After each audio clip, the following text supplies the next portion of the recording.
primeiro quero te agradecer, tá, a sua presença aqui. Pessoal, vou apresentar para aqueles que talvez não conheçam, ainda não conheçam, o meu querido amigo Caio. O Caio é advogado da União, é colega da AGU, né, é doutor em administração pela UNB, né, embora seja da terrinha, seja paraibano, né, Caio? Temos Sim. vários amigos em comuns da época da faculdade, embora Caio seja mais novo que eu. E o Caio, enquanto membro da AGU, já rodou por diversos setores interessantes da administração pública. Para quem não lembra, Caio foi SEGES, foi secretário de gestão recentemente no Ministério da Economia. Eu não sabia, Caio, e você me disse recentemente, também já atuou na própria Casa Civil da Presidência da República, né? Você já Sim. trabalhou na Casa Civil, que é um trabalho muito interessante, dá uma visão muito bacana do funcionamento da esplanada, do funcionamento da administração. Trabalhou também com gestão estratégica na PGU, isso aí eu lembro, acho que foi quando eu te conheci na AGU, você já estava nessa área. E agora, mais recentemente, volta o Bom Filho à Casa Torna, está novamente na AGU, na Consultoria Geral da União, e encabeçando um projeto, os projetos estratégicos, digamos assim, da Consultoria Geral da União, né? Então, Sim. o Caio, embora jovem, é um colega que teve uma vivência muito interessante na esplanada, né? E vem trazendo essa experiência de volta para casa, para a AGU, para auxiliar em alguns projetos estratégicos que nós vamos falar aqui hoje.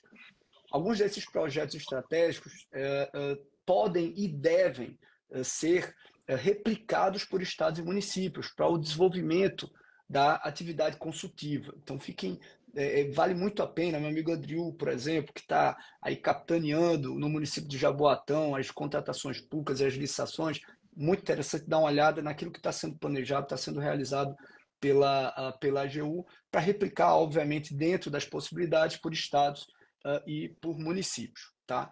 Então, meu amigo Caio, é uma grande alegria, uma grande honra tê-lo aqui. A gente esteve trabalhando mais proximamente nos últimos meses. É uma grande alegria tê-lo aqui. Parabéns pelo seu trabalho na Advocacia Geral da União e nos órgãos que você participou. E para começar, eu queria, já te passando a palavra, eu falei um resumo curricular, né? Eu queria que você se apresentasse para os colegas, falando um pouquinho sobre o Caio Castelhano, né, que paraibano, foi para Brasília, como você entrou na AGU, por que você entrou na AGU, e sobre esses postos, obviamente de maneira sucinta, né, sobre esses postos que você já exerceu aí em Brasília, na Advocacia Geral da União, e o atual projeto, né, que está encabeçando na AGU.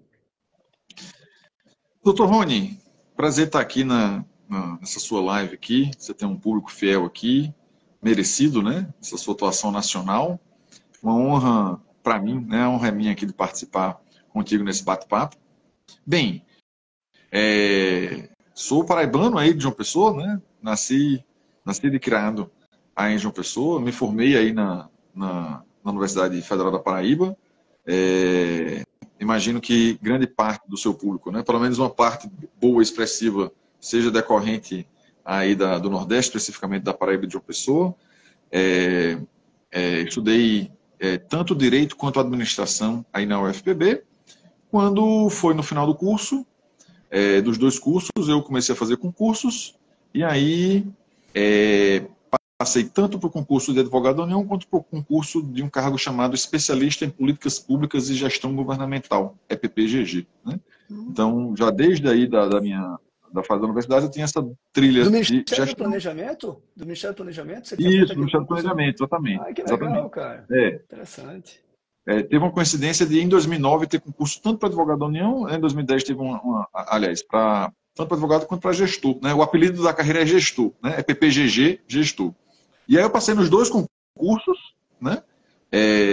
Eu acabei optando por ficar na Advocacia Geral da União, foi quem me chamou primeiro também, tinha, né, a possibilidade de voltar aí para João Pessoa, de forma mais concreta e tal.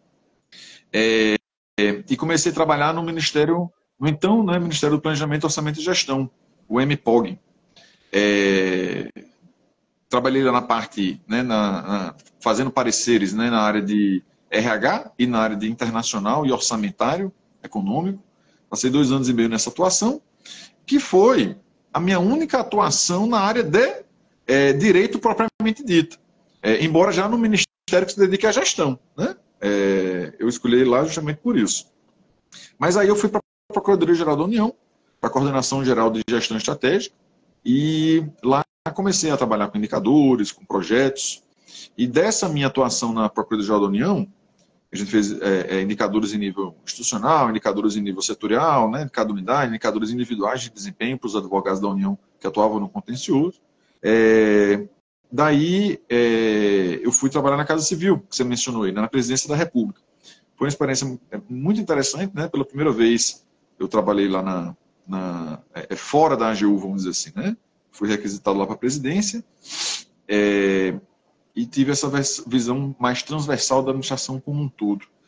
E pela primeira vez também eu deixava de trabalhar, né, no cargo de advogado da União, né? Claro que eu fico no cargo, mas não com assuntos jurídicos, né? Eu comecei no MPOG, num órgão jurídico, trabalhando com jurídico, lá na Procuradoria-Geral da União, na área de gestão, mas de um órgão jurídico, mas quando eu passei pela Casa Civil, pela primeira vez eu tive a experiência de trabalhar num cargo de gestão, trabalhando com gestão e sem nada a ver ali com o jurídico diretamente, embora o conhecimento jurídico seja fundamental, né, em qualquer área da administração pública como um todo. Lá, tive a oportunidade de fazer né, várias coisas, né? Claro, a gente acaba de deixar que eu sou um mais importante, relevante, com o maior legado, que o primeiro, que é o SINC, né, que é o Sistema Integrado de Nomeações e Consultas. Toda vez que alguém é nomeado para um cargo em comissão na Administração Pública Federal, né, o processo ele vai lá para a Casa Civil. Né? Chega lá, vai ter uma análise prévia na ABIN, vai para a Secretaria de Governo, vai para a Secretaria de Assuntos Jurídicos, enfim, tem um trâmite muito grande. E esse trâmite, quando eu cheguei lá... Tem gente que fica lá um tempão. Tem gente que não é autorizado, né? E aí, quando eu cheguei lá, como é que era? 500 processos por mês, 500 pedidos de análise por mês, por e-mail.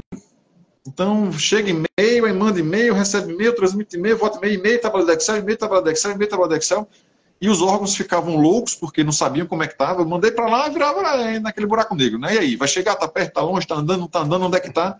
Aquele famoso, como está o meu processo? Esse como está o meu processo pode ser qualquer coisa, né? Você tem que correr atrás de como é que estava, enfim, era um inferno isso aí. E aí a gente criou o Sistema Integrado de Nomeações e Consultas, que agora os órgãos da esplanada, né, as autarquias de fundações, enfim, eles mandam as nomeações através desse sistema, é passado para a BIM, para a Secretaria do Governo, para a Subchefia de Assuntos Jurídicos, todo mundo se manifesta ali no sistema, e os órgãos consulentes, né, aqueles que mandam pedir de autorização para nomeação no cargo de comissão, eles sabem o status do andamento da nomeação por esse sistema. Então, ficou algo também muito melhor para os órgãos, além de muito maior organização. Muito melhor. Outro projeto interessante dessa época foi a modernização da imprensa nacional. Eu não sei se vocês lembram, mas antigamente a imprensa nacional ela só disponibilizava o Diário Oficial da União em PDF. E veio dessa época aí, de 2016, 2017, a versão em HTML, a versão que você consegue pesquisar pelo Google. Tanto que hoje em dia, às vezes você bota a norma no Google, e às vezes ele traz o link da imprensa nacional, às vezes até antes mesmo do link padrão do Palácio do Planalto, dependendo da norma. Você trabalhou nisso também, cara? Foi, para viabilizar a publicação em HTML, né? Para ela ser pesquisável pela internet. O nosso sonho era que todas as normas tivessem um controle de vigência. A imprensa nacional ela fizesse o controle de vigência de todas as normas que sejam publicadas no Diário Oficial, né? Inclusive as normas que estão abaixo de decreto, as portarias ministeriais, por exemplo. Qual portaria está valendo? Qual portaria não está valendo? Ainda hoje a gente tem esse problema, né? Um dia a gente vai chegar lá, né? A administração pública ela anda para frente, mas não na velocidade que a gente gostaria. Teve esse projeto que foi bem interessante. Nessa época também a gente acabou com a impressão do Diário Oficial da União, né? Ainda existia uma impressão residual, e agora, né, passou, né, a partir dessa época passou a ser só eletrônico. Foi um projeto também bem interessante. E aí eu passei um ano no exterior, daqui a pouco eu falo sobre isso, né? Foi um ano acadêmico, e retornei para a AGU, né? Sempre a AGU, fora da AGU, AGU, fora da AGU. Então eu retornei para a AGU como diretor de gestão estratégica, né, na Advocacia Geral da União. Antes eu trabalhava no setor de gestão estratégica da Procuradoria-Geral da União, que é um setor dentro da AGU, o setor que trata da defesa judicial da administração direta da AGU. E aí tem um outro setor, que é ligado ao Gabinete do Advogado-Geral da União, que cuida da gestão estratégica da AGU como um todo. Ou seja, sobre essa parte que eu já tinha trabalhado, mas também sobre a Consultoria Geral da União, sobre a Secretaria de Contencioso, sobre a Procuradoria-Geral Federal, ou seja, sobre a AGU como um todo. E sem dúvida, nesse período, a minha principal entrega, né, foi a implantação do Super Sapiens, a primeira virada, né, de órgãos passarem a usar o Super Sapiens e deixarem de usar o Sapiens foi nessa minha passagem. Nós chegamos a ganhar o prêmio Inovare, né? Ganhamos o Inovare pelo Sapiens, mas passamos a implantar o Super Sapiens. Que agora falta só a virada do judicial. Pois amigo não. Caio, só para o pessoal, pessoal que está nos ouvindo aí, pessoal, Super Sapiens é o sistema que nós usamos na AGU, em que todos os nossos processos tramitam pelo sistema, o que facilita muito, muito, muito a nossa atividade, a pesquisa, a identificação de manifestações da Advocacia Geral da União, a distribuição de processos. Então, muito do que houve de evolução na gestão da AGU e, sobretudo, na Consultoria Geral da União, ocorreu também porque a gente tinha essa ferramenta, digamos, estruturante, que foi o Sapiens e depois o Super Sapiens, né? Então é uma ferramenta muito interessante, assim como muitos órgãos utilizam o SEI, nós na AGU temos o Super Sapiens. Isso. Então eu vou contar um pouquinho do Super Sapiens para todos. O Super Sapiens, ele é o sistema que a AGU gerencia todos os seus processos, tanto os judiciais quanto os consultivos, quanto os administrativos. Para o pessoal ter uma ideia, né, de números, são 10 mil ações ajuizadas contra a AGU todos os dias. Como é que a gente gerencia isso? Né? São mais de 15 mil usuários, entre membros e servidores. Nós temos 500 mil documentos produzidos todos os dias na AGU. Então, esse sistema ele gerencia tudo isso. E além de gerenciar, você tem o editor de texto dentro dele. Então, você tem um sistema que gerencia os prazos e os documentos e também o editor de texto ali dentro, com integração com 96 sistemas do Poder Judiciário. Então, os advogados da União, os procuradores federais, os procuradores não precisam entrar no sistema de cada tribunal para ter acesso aos documentos. Né? A gente tem essa integração automática. E isso no Sapiens 1.0, que a gente chama. Né? No Super Sapiens é uma nova versão desse sistema. Uma versão que está preparada para lidar com os mecanismos de inteligência artificial. Nós, da Advocacia Geral da União, seremos o primeiro órgão no Brasil e um dos primeiros no mundo a integrar nossa base de dados com o ChatGPT, por exemplo. Né? O ChatGPT ele vai sugerir, vai fazer resumo das peças e sugerir posicionamentos a partir da nossa base de dados. Não é o ChatGPT em aberto 3.0 que tem na internet. É o ChatGPT 4.0 a partir da nossa base de dados aqui da AGU. Isso só é possível por causa dessa nova versão do Sapiens. Né? Isso dentre várias outras melhorias. E aí implantar essa virada de sistema para tantos usuários, né, para milhares de usuários, foi um desafio muito grande, teve um esforço de capacitação muito grande, um esforço de entendimento com os órgãos muito grande, mas tudo isso está virando realidade e a previsão é que na virada deste ano nós desliguemos o antigo sistema e passemos para o novo sistema em toda a casa, né, implantando o último módulo, que é o módulo de contencioso judicial, sem dúvida o que tem mais volume e o que é mais delicado por causa dos prazos judiciais, que são prazos próprios, né? Ou seja, temos dia, não podemos atrasar, perder prazo no judicial. Tem que estar tudo funcionando direitinho para essa virada, e aí esperamos aproveitar essa janela de portada no final do ano, já que, né, se suspendem os prazos e temos dias ali sem atuação para poder fazer essa migração. E aí, daí dessa atuação na gestão estratégica da AGU como um todo, eu recebi um convite para ir para a Secretaria de Gestão do antigo Ministério da Economia, né? Então, durante o ano passado todo, eu fui o secretário de gestão e, em seguida, o secretário adjunto, né, da secretaria que trabalhava não apenas com gestão, né, porque entre o ministro e a secretaria, na época do Ministério da Economia, existia uma secretaria especial que coordenava 3 secretarias: a Secretaria de Gestão, a Secretaria de Recursos Humanos e a Secretaria de Governo Digital, que cuida do GovBR. Então, durante metade do ano, eu fui secretário de gestão e, durante metade do ano, eu fui secretário especial adjunto dessa secretaria que tinha, né, dessa secretaria especial que tem essas 3 secretarias embaixo, além da SEGES, que é a Secretaria de Gestão, que coordena aí a regulamentação da 14133, por exemplo, tem a Secretaria de Recursos Humanos, do SOGOV-BR, por exemplo, o CIAP e tal, e também da Secretaria de Governo Digital. Então foi uma experiência também muito enriquecedora, né, na SEGES são centenas de servidores, né, na Secretaria Especial como um todo, né, são milhares de servidores, então é um escopo de atuação muito grande. Sem dúvida, a regulamentação da 14133 foi o grande desafio ali da Secretaria de Gestão, mas a expansão também do GovBR e do SUGOVBR eram outras frentes de atuação quando eu virei secretário adjunto. Né? Deixa Foi, eu sem dúvida, um fazer, profissional muito deixa eu fazer um rápido importante. parêntese, né? Diga aí.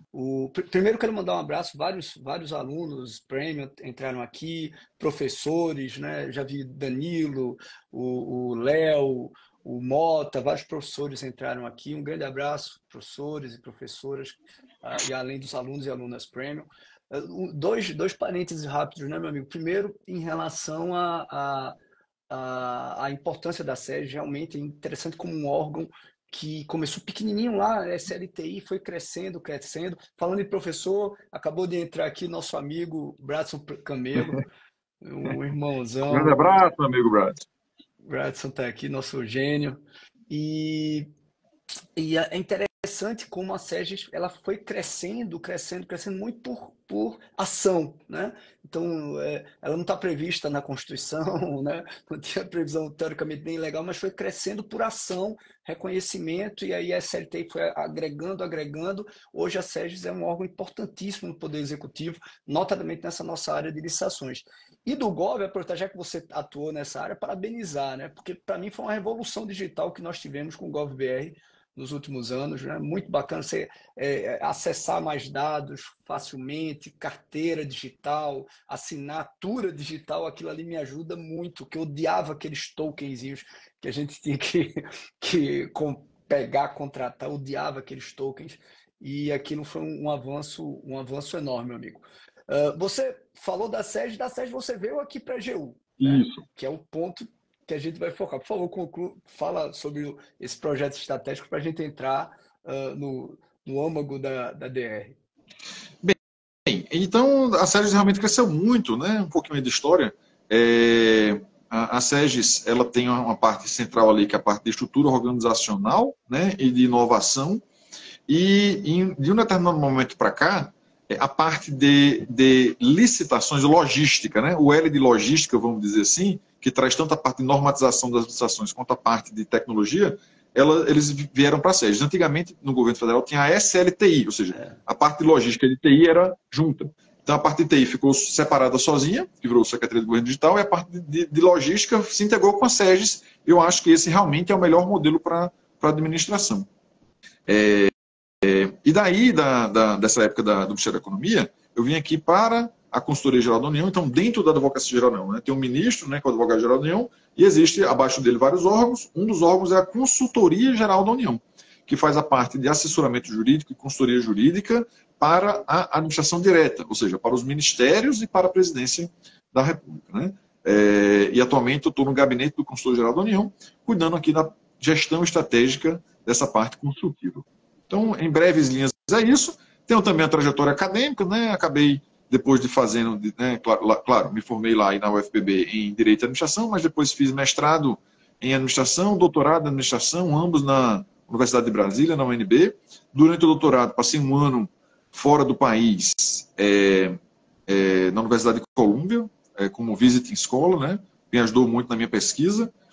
Fruto do doutorado e do mestrado, eu publiquei mais de 20, né, materiais, entre artigos e simpósios, e estou na expectativa aí de ter, né, citações. Comecei a ter citações, muitas citações nacionais, muitas citações internacionais, é algo que sempre me satisfaz muito. Nunca me vi como acadêmico, mas para encerrar essa trajetória, assim, esse meu lado acadêmico é só para melhorar o meu lado profissional. Um amigo meu que disse que trabalhar é jogar e estudar é treinar. Então, assim, treinar é importante para jogar melhor, mas o que vale mesmo é jogar, né? Então, assim, eu gosto muito de estudar, mas o que vale mesmo é aplicar o que a gente aprende. É verdade, amigo. Não adianta nada só o estudo sem aplicação prática, né? O importante é conjugar as duas coisas. Poxa, você está na consultoria geral, né? Primeiro, obrigado pela interessante o resumo. Eu não sabia de alguns desses detalhes. Parabéns, né, por ter atuado em áreas sensíveis e sempre ter ajudado a produzir alguns legados muito interessantes que continuam até hoje. Eu diria o GovBR, o Super Sapiens, são sensacionais e muito importantes para o governo, acho que para a nação como um todo, Super Sapiens para a nossa instituição, para a nossa organização, que é a AGU. Mas nesse setor de projetos estratégicos da consultoria geral, Caio, a consultoria ela tem avançado muito nos últimos anos. Eu diria, eu sou da consultoria geral desde que eu entrei na União, né, na AGU, desde 2005, e sempre pontuei que era o órgão, do ponto de vista de gestão, talvez mais atrasado na AGU. Eu vi, desde que eu entrei, um grande avanço da PGU, da Procuradoria-Geral da União, um grande avanço de gestão da PGF, né? E na Consultoria Geral da União eu senti ainda um claudicar. Nós tínhamos avanços, mas eram sempre pontuais, como foram as minutas padronizadas, algo que foi decidido por 5 colegas, um grupo de colegas se reuniu para fazer, não era algo era muito mais justamente pelos colegas espalhados que queriam fazer algo do que algo, digamos, planejado pela gestão. Mas nos últimos anos, e aí eu já percebo avanços lá com o Ronaldo, depois com o Levi, o doutor Levi, depois com o Marcelo, posteriormente, muitos avanços, mas assim, estruturalmente eu diria com o Arthur, né, na gestão anterior e agora com o André. Né? O Arthur, aquela mudança, por exemplo, para as ECJUs, muito antes da pandemia, a AGU já estava preparada para o trabalho digital, graças à ECJUs, tanto que nós conseguimos, do ponto de vista da atuação consultiva, trabalhar sem muita dificuldade, mesmo durante a pandemia, atendendo às demandas urgentes. E agora com o André, que está encampando outros desafios estruturantes, como, por exemplo, esse modelo virtual também em Brasília, que é mais desafiador do que nos estados por diversos motivos, e também os projetos estratégicos para melhorar a nossa atividade consultiva, para que ela saia, notablemente na área de licitações e contratos, de um modelo focado muito digamos, nessa atuação mais burocrática de controle prévio, para também para as outras vocações que o consultivo tem.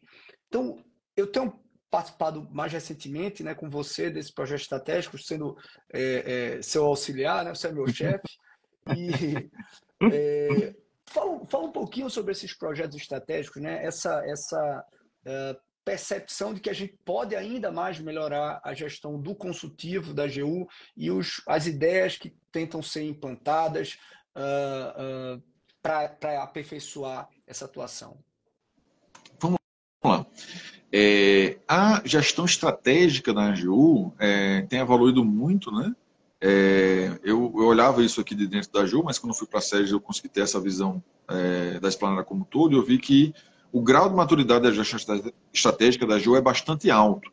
Nós temos planejamento estratégico, temos objetivos, indicadores, metas, reuniões de governança que monitoram isso a cada 3 meses, comitê de governança que funciona de fato, né, não é apenas um papel. Isso é muito difícil.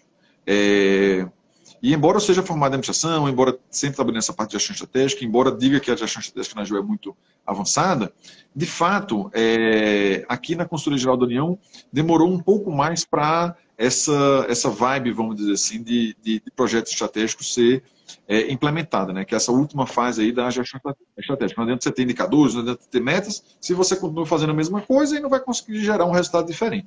Embora aqui o nome da minha coordenação seja Coordenação Geral de Gestão Estratégica, eu tento dedicar grande parte do meu tempo aos projetos estratégicos. Claro que eu tenho participado das reuniões de governança, estamos ajudando a construir um novo planejamento estratégico agora, mas eu acho que o grande foco de um setor de gestão estratégica é cuidar dos projetos estratégicos, ou seja, aqueles projetos que atingem toda a casa e vão ter impactos estruturais na organização. Sem dúvida nenhuma, as ECJUs foram uma mudança estrutural na AGU. E aí vamos explicar um pouco para o público aqui, né, que com certeza grande parte não é da AGU, que nos acompanha, entender o que é isso. É o seguinte, foi uma grande desterritorialização do trabalho. Um exemplo prático. Aí na Paraíba, nós temos, por exemplo, 5 advogados que trabalham fazendo a parte de consultoria. E aí esses 5 advogados, eles ficavam aí na Paraíba trabalhando apenas com processos da Paraíba. O que é que foi feito? Né, no Brasil como um todo. Os advogados deixaram de trabalhar em equipes que recebem demandas locais para trabalhar em equipes que recebem demandas de todo o Brasil, mas de um tema só específico. E aí, em vez de a gente ter 27 unidades, uma para cada estado da federação, nós passamos a ter apenas 6 equipes. 4 trabalhando na matéria de licitações e 2 em outra matéria. Então, assim, na matéria de licitação, né, de contratações. Tem uma equipe só para processos de aquisição, uma equipe para contratação de serviços sem mão de obra exclusiva, um de serviços com mão de obra exclusiva, um de obras e serviços de engenharia, um para questões patrimoniais e recursos humanos e outro de matéria residual. Então, basicamente, é essa nova divisão. Então, quem trabalha, por exemplo, na equipe virtual de aquisições, trabalha só com aquisições, mas para o Brasil todo. Isso permitiu uma maior especialização do trabalho, que aí você trabalha só com uma matéria específica, e também uma maior equalização no volume de trabalho. Porque antes a gente tinha essas 27 unidades, e todo mês a gente tem reclamação, perdi um advogado, aqui o volume de trabalho está muito grande, aí uma unidade começava a ajudar outra ajudar outra ajudar outra, então você tem uma confusão muito grande nessa distribuição de trabalho. Quando a gente virtualizou e especializou, nós também equalizamos o volume de trabalho entre as equipes. Então foi, sem dúvida nenhuma, um avanço muito grande, né, da gestão anterior do Dr. Arthur. Eu diria que a gente conseguiu equalizar o problema da distribuição de demanda nos consultivos, que havia sempre essa briga, né? Aqui está muito, lá está muito, aqui não, aqui trabalha mais que lá, tal. Resolveu digamos, esse problema de gestão.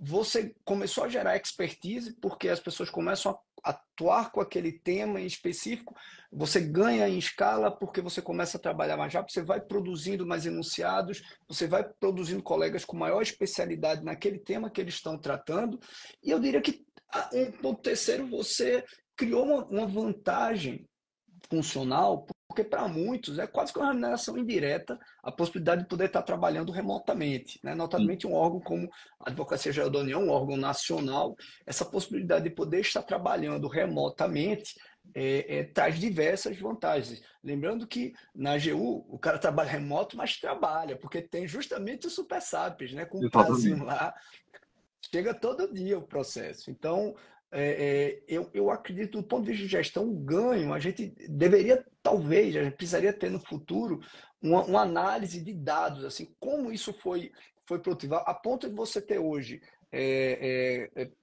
colegas se aposentando, mas sem todo o choque, o problema de gestão que havia no passado, porque isso é mais ou menos acomodado pela divisão virtual que é feita, né? Então, foi bem interessante e eu estou bem entusiasmado com a ampliação que está sendo feita agora na gestão do André para Brasília. Exatamente. Porque isso vai ajudar também, maior transparência, maior agilidade, expertise, vai ser muito bom. Antigamente, até o começo desse ano, essa experiência de fazer a centralização e a especialização, ela foi reproduzida agora em Brasília, né? Com a virada do ano, a gente teve uma nova estrutura organizacional onde os processos de licitação, de contratação, que antes eram feitos, os pareceres jurídicos eram feitos dentro de cada ministério, agora eles vêm para a sede da CGU, numa estrutura que também é dividida naquelas mesmas 6 áreas temáticas, e agora esses processos de licitação são centralizados aqui, né? Com a mesma, vamos dizer assim, com as mesmas vantagens do modelo anterior, do modelo que foi feito nos estados. Ou seja, maior especialização, com isso, maior qualidade da manifestação, né? É uma decorrência natural, maior uniformização também de entendimentos, sim, porque quando você tem os pareceres sobre um determinado assunto feito na mesma área, você não deixa de ter divergência, é muito mais fácil, é muito mais natural a uniformização, e também essa contribui também com a equalização do trabalho, né? Aqui em Brasília também. E aí, olha que interessante, isso não é uma desterritorialização, porque tudo já era em Brasília. É apenas uma desvinculação do trabalho da sua unidade de lotação, vamos dizer assim, né? Então, mesmo em Brasília, a gente fez essa centralização e é um modelo que tem dado muito certo. E aí, meu amigo, veja, né, se eu disse que eu percebia no passado a Consultoria Geral da União ainda como um órgão que claudicava a nível de gestão e que avançou muito nos últimos anos, ver, por exemplo, medidas como essa que estão inspirando órgãos que, teoricamente, têm uma gestão até mais envolvida, né? Por exemplo, o Tribunal de Contas da União vem replicando algo parecido também nas suas unidades nos estados. Então, é muito interessante. A própria PGU também fez algo parecido depois na consultoria, eu venho fazendo. Então, bem interessante ver o avanço que nós tivemos nos últimos anos e fico feliz, enquanto colega da AGU, que sempre esteve no consultivo, de ver esses avanços. Mas eu queria passar para um desses projetos que você está atuando e que eu divulguei aqui na minha rede social, chamou muito a atenção dos seguidores, que foi o Parecer Nota 10, né? Parecer Nota 10. Resume para o pessoal a ideia do Parecer Nota 10, né? E quais os motivos, eu até já sei, mas que todo mundo saiba, pelos quais vocês acabaram vendo essa questão e tentando desenvolver a ideia, né? E quais os objetivos, porque eu tenho certeza que isso, os motivos que fizeram com que vocês pensassem nesse projeto são motivos compartilhados também, não apenas por órgãos federais, mas também por órgãos estaduais e municipais, né? Fala um pouquinho então do Parecer Nota 10. Vamos lá. Aqui na consultoria de Jardonê, a gente faz gestão baseada em evidências, né? Todo ano, nós fazemos uma pesquisa de satisfação junto aos órgãos assessorados. A nota na nossa última pesquisa foi a nota 8,5. Ou seja, a gente pega um questionário do Google mesmo e manda para os órgãos assessorados para eles darem a nota para a gente. E eles, além da nota, fazem comentários, né? A nossa nota atual é 8,5. É uma nota bastante alta, né? Começou com 8,3, baixou um pouquinho para 8,1, e a nota referente ao ano de 2022 foi 8,5. Mas, assim, nada é tão bom que não possa ser melhorado, né? E aí nós fomos ver quais eram as reclamações feitas, né? Tem os elogios e tem as reclamações. Vamos focar nas reclamações aqui. Um colega nosso fez um mestrado, e nesse mestrado, o trabalho final dele foi categorizar essas reclamações que eram feitas. Ele categorizou e a gente viu que a segunda maior reclamação dos órgãos que consultam a AGU, era a forma e o conteúdo da manifestação, né? Às vezes muito longas as manifestações, né? E também a quinta maior reclamação, né, era sobre a linguagem, a simplicidade e a objetividade na linguagem utilizada nas peças. Então, ou seja, temos muita reclamação que as peças eram muito longas, com linguagem, com aquele juridiquês, que o gestor público ele não entende. Porque o parecer jurídico, veja só, é diferente de um recurso processual que quem vai ler é um juiz. Quem vai ler um parecer jurídico é a autoridade, um gestor público que, em regra, não é formado em direito. Então, nós temos que usar uma linguagem que o gestor público ele entenda. Porque, por melhor que seja o parecer, se ele não for um parecer claro, a efetividade do parecer, né, a influência jurídica da nossa opinião, ela vai ser muito baixa, porque o gestor não vai entender.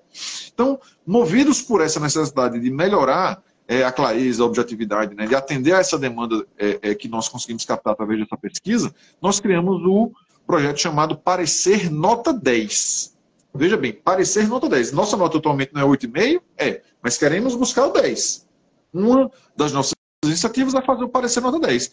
Primeira medida do Parecer Nota 10. Então, o Parecer Nota 10 ele é uma boa prática consultiva fundamental. A gente fez um verbete que a gente divulgou para todos os advogados da União, que esse verbete a gente considera que seja muito importante que os advogados eles cumpram. Veja bem, não é uma norma, não é algo obrigatório para os nossos membros, né, para os advogados da União.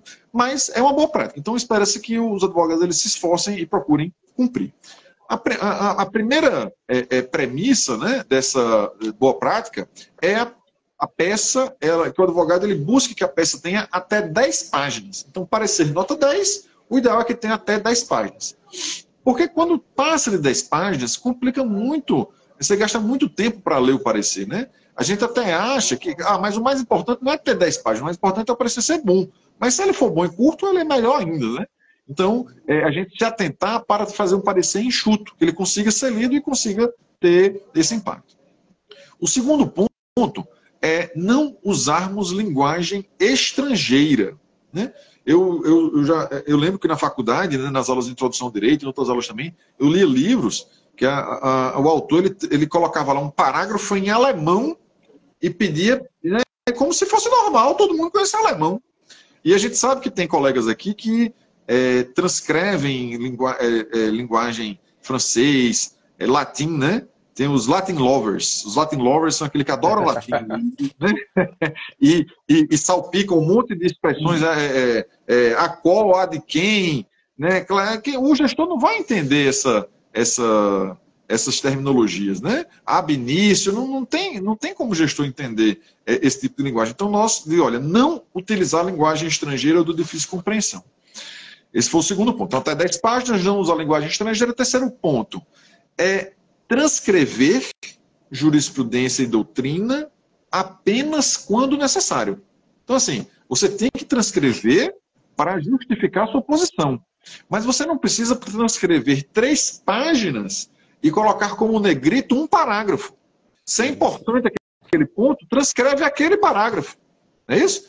Não precisa colacionar, juntar, né, transcrever 3 jurisprudências diferentes. Transcreve uma que seja mais significativa e cita as outras 2, né? A numeração, qual é o tribunal e tal. Porque é importante que, no final das contas, o parecer ele seja mais enxuto. E o mais importante de tudo, né, que é o item 4, né? Você tem até 10 páginas, não tem linguagem estrangeira de difícil compreensão, tem que transcrever apenas o necessário e fazer uma conclusão em formato de itens, que seja clara, e que, se você não concordou com o pedido do gestor, o advogado ele ofereça alternativas. No meu curso de formação, uma vez o advogado falou assim, o advogado estava explicando, fez, olha, a gente sempre tem como oferecer alternativa. Se o que o gestor quer, a lei não deixa, você sugere que ele proponha uma nova lei, talvez até por medida provisória. Se uma lei não é suficiente porque existe uma proibição constitucional, propõe para ele que faça uma emenda constitucional para viabilizar aquele projeto. E se for uma cláusula fundamental, uma cláusula pétrea da Constituição, né, que ele esteja ferindo, aí você propõe que ele faça uma nova constituinte. Mas sempre tem solução, sempre tem saída. Então, nós, como advogados, temos que sempre disponibilizar e indicar. Então, esse é o nosso papel. Olha, pode assim, né? Apesar de nós, ultimamente, né, temos fomentado muito a conversa anterior ao envio do processo, que é para justamente a gente oferecer alternativas antes do processo. Mas se chegar ao processo e a gente não tiver conversado antes, nós temos a obrigação de gerar essas alternativas de acordo com essa boa prática consigo fundamental do projeto Parecer Nota 10. Como a gente já conversou muito sobre isso, né? Acho que isso é realmente um objetivo, um dever necessário. Muitas vezes o parecerista escreve para si próprio ou para uma autopreservação, e isso é péssimo, né? Porque às vezes ele não assessora com isso. Eu acho que trazer uma linguagem objetiva é importante. Acredito que a maior dificuldade, talvez, pelo menos em relação aos pareceres da AGU, vai ser na análise das licitações, né? Aquilo que a gente chamava antes de aprovação de minuto, agora será controle prévio de legalidade, porque realmente uma manifestação que traz, digamos, riscos em que é feita uma espécie de auditagem, né? E aí é o grande desafio, a gente já conversou muito e está construindo justamente essa tentativa de solução para tornar mais objetiva, mais segura e mais precisa também a manifestação do parecerista. Mas é um grande desafio, como a gente já conversou várias vezes. Em relação, amigo, aos outros serviços, né? Porque, por exemplo, a gente já conversou, eu até coloquei no banner de divulgação, por exemplo, a carta de serviço que a AGU divulgou, né? Que era um modelo, o Humberto, querido amigo Humberto, no Premier, ele está colocando, falando em latim, tem os pareceres que o redator só falta finalizar com a seguinte frase: Roma locuta, causa finita. O Humberto é um querido aluno Premium, a carta de serviços que vocês na gestão estão resgatando e que ela falava sobre todas as funções. Na área de licitação, a gente focou muito nessa auditagem, né, que é o controle prévio de legalidade, e outras atividades, talvez, eu digo não só a AGU, acho que a advocacia pública consultiva como um todo, ela deixou um pouco de lado. E é um projeto que fica muito claro hoje na tua gestão, na gestão do André, de trabalhar essas outras atividades, né? 2 delas eu queria aqui destacar, porque eu acho que são fundamentais, a implementação delas com maior eficiência, e eu queria que você conversasse sobre elas. Uma a representação extrajudicial é, é, eu acho que é o grande desafio da advocacia pública consultiva é exercer a competência de representar extrajudicialmente os agentes públicos que trabalham com licitações. Discordo daqueles que defendem a inconstitucionalidade do artigo 10 da nova lei de licitações, alegando que ele agrega, ou melhor, que ele interfere na organização da advocacia pública, com devido respeito, mas é um argumento falacioso, porque se isso, digamos, interferisse esse artigo interferisse na organização da advocacia pública, também os demais interfeririam, inclusive o controle prévio de legalidade, inclusive a aprovação de minutas da AGU, e que ninguém reclamava. E agora, quando a lei fala que a advocacia pública tem que advogar, e advogar no sentido de trazer para si o problema de quem ela assessorou e defender aquele ato praticado de acordo com a sua orientação, por motivos outros, alguns setores da advocacia pública, sobretudo estadual, vêm se colocando contra a constitucionalidade do dispositivo. Na AGU nós já fazíamos essa representação, né? Mas acredito que a partir agora do artigo 10 da nova lei de licitações de contratos, essa nossa atividade ela vai crescer, porque talvez o maior desafio a nível federal sejam os agentes públicos terem conhecimento que eles têm digamos, essa benesse, eu diria, essa proteção.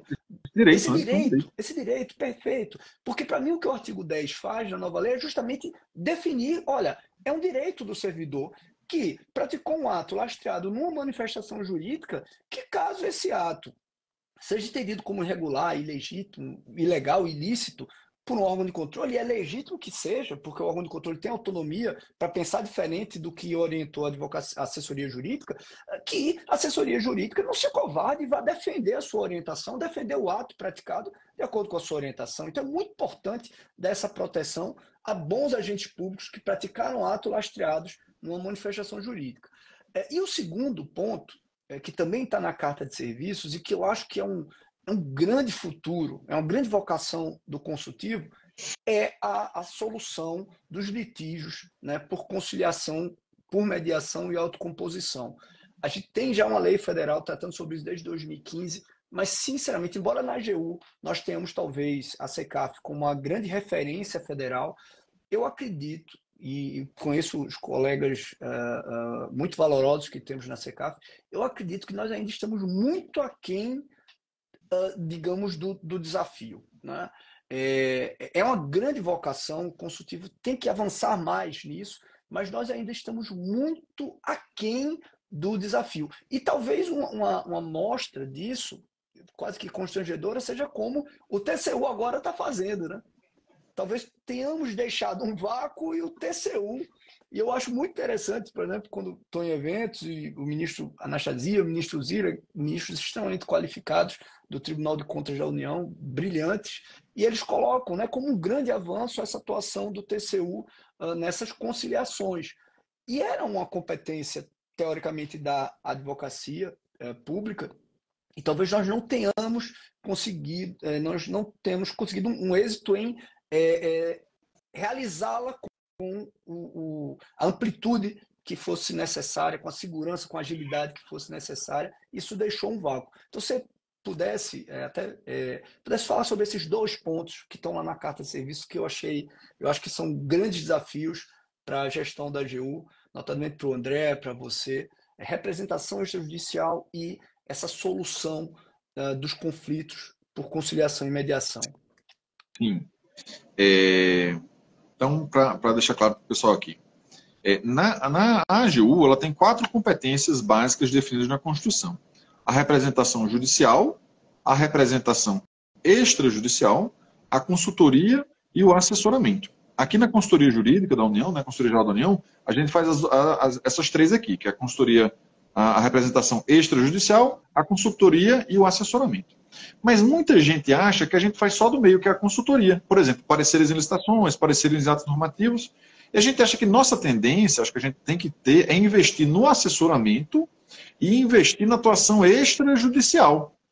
o ChatGPT e a tecnologia, ela vai reduzir muito o trabalho de atuação judicial e vai reduzir muito a atuação no consultivo, né? Esses pareceres repetitivos, sem nada de novo, tal. Essas conferências que a gente faz atualmente, a gente faz um checklist, né? Daqui a pouco o computador vai ou substituir ou eliminar grande parte desse trabalho. Então, a parte de representação judicial e a parte de consultoria, que é o advogado de hoje, né? A grande maioria dos colegas da Advocacia Geral da União estão hoje lotados nessas duas atividades.